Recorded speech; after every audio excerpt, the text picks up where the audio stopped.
ibu-ibu semuanya. Pagi. Selamat datang di P2K2 di Menasah Kampung Senebu Buya. Ibu-ibu, Assalamualaikum warahmatullahi wabarakatuh. Salam. Alhamdulillah kita telah diberikan kesehatan oleh Allah untuk bisa berkumpul bersama dengan maksud dan tujuan sama-sama belajar tentang pencegahan penanganan dan eksploitasi anak. Nah, ibu-ibu masih ingat tidak pada bulan lalu sesi 11 tentang pencegahan kekerasan terhadap anak? Ya, udah ibu praktekkan semua? Udah, bagus. Semoga itu sama-sama kita bisa terus dipraktekkan supaya ibu lebih pintar, lebih terarah cara mendidik anak supaya anak tumbuh kembang dengan baik, sehat dan pintar. Nah, ibu-ibu, untuk sesi sekarang kita akan mempelajari, sama-sama belajar tentang pencegahan, penelantaran dan eksploitasi anak. Nah, ibu-ibu, marilah sebelum kita sama-sama belajar, kita bacakan doa dulu ibu-ibu ya, supaya kegiatan kita hari ini diberkati dan mendapat rahmat dan hidayah daripada Tuhan yang Maha Kuasa, Allah Subhanahu wa taala. Nah, untuk gimana cara berdoanya, dengan sama-sama membaca hamdalah. Saya pimpin doanya Bu ya. Al-Fatihah.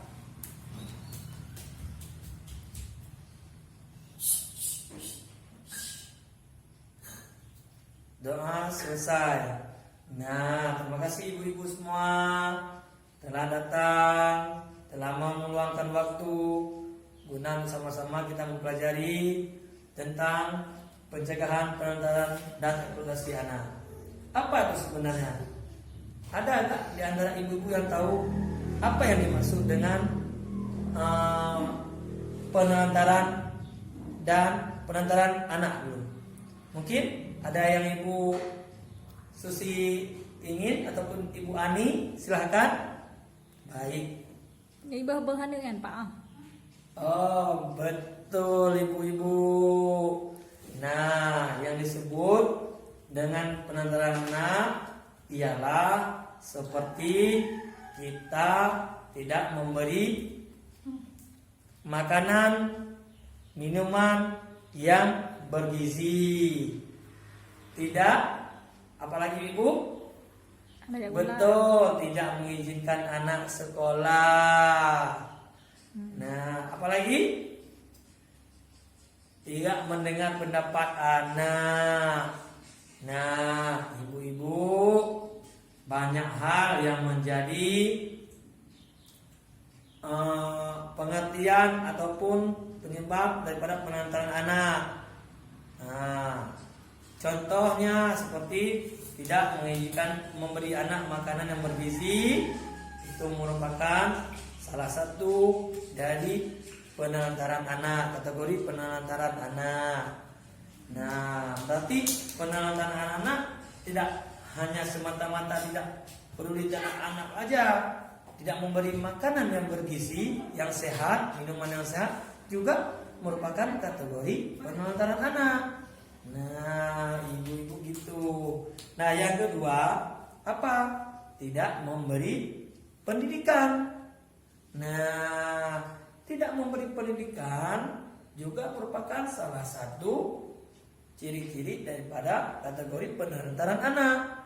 Maka dari itu ibu, berilah anak pendidikan daripada usia dini, baik pendidikan di rumah maupun ke sekolah. Nah, sesuai dengan jenjangnya, umur, usia anak. Nah, oleh karena itu ibu, apalagi tidak memberikan tempat tinggal yang layak. Nah, tidak memberikan tempat tinggal yang layak juga merupakan penelantaran anak. Oleh karena itu, kita harus selalu menjaga makanan, tempat tinggal, dan mendengar pendapat anak. Ibu-ibu termasuk juga kategori tidak penelantaran anak, tidak memberikan kasih sayang. Nah, tidak memberikan kasih sayang merupakan salah satu daripada kategori penelantaran anak. Anak itu harus diberikan kasih sayang, disayang supaya apa? Tumbuh kembang anak semakin bagus. Nah, ibu harus banyak-banyak memberikan kasih sayang supaya anak ibu jadi penyayang dan pintar dan bisa menyesuaikan di kehidupannya.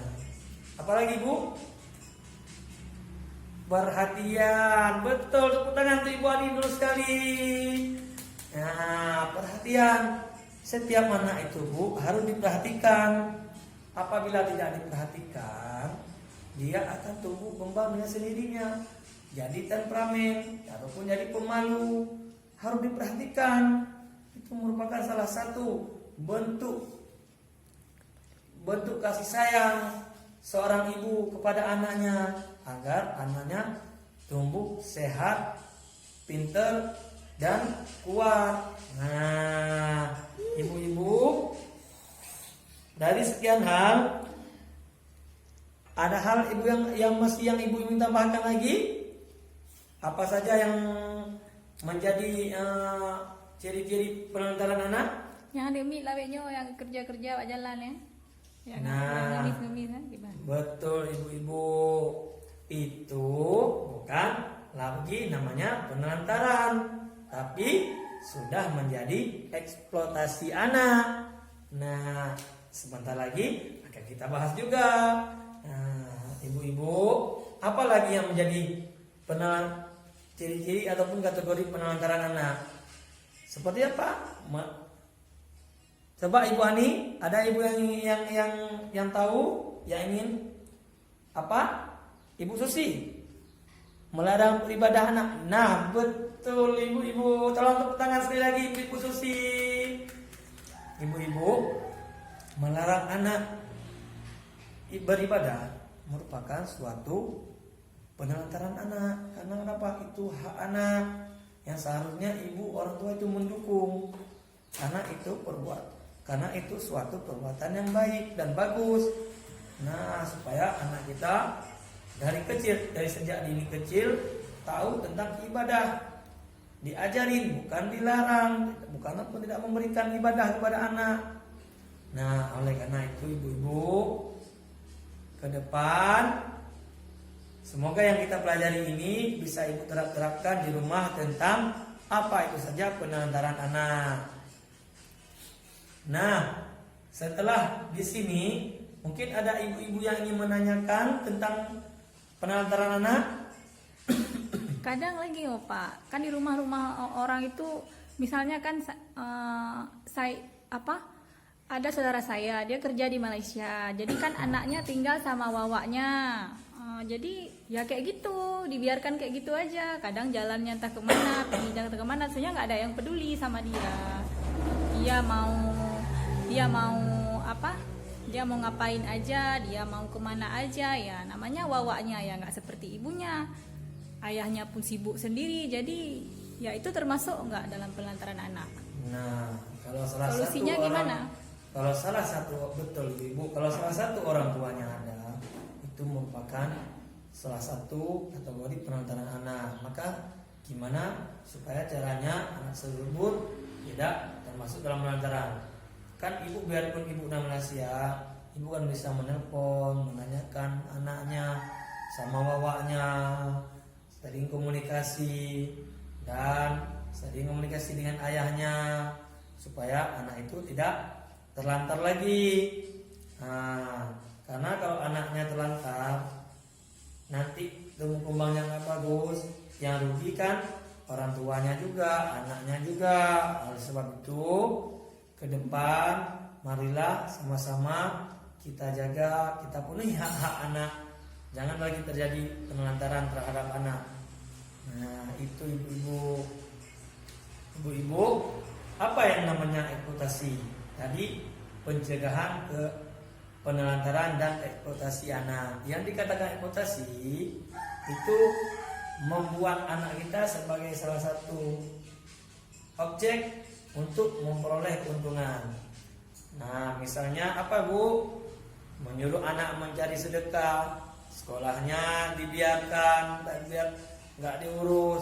Nah, karena malas ibunya mencari uang, tapi ibunya ingin uang banyak. Itu merupakan salah satu bentuk eksploitasi anak, dan di negara kita dilarang, tidak boleh demikian. Nah, dan contoh menyuruh anak bekerja. Nah, itu menyuruh anak bekerja juga merupakan salah satu eksploitasi anak, ibu-ibu. Tidak boleh. Karena kenapa? Anak punya hak untuk bermain, punya hak mendapatkan kasih sayang, punya hak untuk belajar, berkreatif, mengejar pendidikan. Nah, maka dari itu, ibu, untuk ke depan sama-sama kita jaga dan memohon kepada Allah supaya kita dimudahkan rezeki, anak-anak kita tidak ditelantarkan, dan kita menjadi keluarga sakinah mawaddah warahmah. Nah, ibu-ibu ya, oleh karena itu untuk acara kita hari ini kita cukupkan di sini, ibu-ibu ya. Nah, mungkin ada ibu-ibu yang ingin bertanya lagi? Udah, Pak. Oke, Bu, kalau udah, ayo kita ambil kesimpulannya. Kesimpulan daripada kegiatan kita hari ini, ibu-ibu, jauhkan anak-anak dari penelantaran dan eksploitasi. Seperti penuhi hak-hak anak semua, pendidikan, sekolah di tempat yang layak, makanan yang bergizi, tempat tinggal yang layak, dan beribadah dan mendapatkan segala bermain itu diperhatikan dan diutamakan untuk anak, supaya anak ibu tumbuh kembang dengan sehat dan pintar dan kuat. Nah, dan jauhi eksploitasi anak, seperti menyuruh anak bekerja, menyuruh anak meminta-minta di jalan, dan lain-lain hal lagi yang mengganggu kehidupan ataupun mengganggu daripada hak-hak anak. Nah, demikian ibu, kita akhiri pertemuan kita hari ini. Wabillahi taufiq wal hidayah. Apabila ada kata-kata salah saya mohon maaf. Saya akhiri. Assalamualaikum warahmatullahi wabarakatuh. Tepuk tangan kita semua, ibu-ibu.